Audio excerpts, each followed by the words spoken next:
Hi everyone, I wanted to highlight a couple books we have about loss. It can be really good to have some tools to help kids process through loss, which we know is a part of life. This book is called Letting Go. It's a mindful kids activity book with many activities in here. I'll just show you a couple examples. So this is a breathing activity. There are 3 steps to it that are represented by the triangle, and then that triangle is referenced throughout the book as well. There are 3 things that they're thinking about as they're breathing, and then they're writing down like things that they hear and see and feel. This one is where they write down their worries in the bubbles, and it says, I am letting go. Then they pop the bubbles that have their worries in them. Here you can see that this breathing triangle is referenced with some other activities. This one says, go you. Draw a tricky situation or memory you've had to deal with. Add lots of detail to your picture. Really notice every part of it and color it carefully. Keep going until your whole mind feels peaceful looking at the picture. You are letting go. So just a lot of great therapeutic activities in here for kids to process through loss.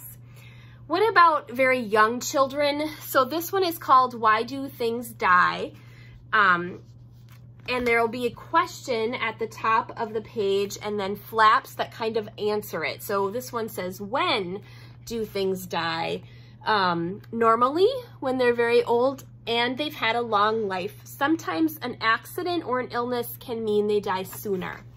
So just providing, just enough information, little chunks of answers for them, not too much, but answering some of those questions. So this is another overarching question. Let's see, what happens? What's a funeral? So when family and friends come together to say goodbye, answering that. Some of the other things that they might be wondering about. When will life get back to normal? That it's going to take some time and there may be some sad days, but there will be a new kind of normal with new things to look forward to. And then here the little bunny, or the adult bunny, is saying, would you like to go skating? Yes, please. So thinking about some things that will still bring them joy. And then happy memories. And so it's about different kinds of death too. Like some of the questions aren't about people, but are actually about like plants and leaves, and so talking about some of those things too and helping them understand.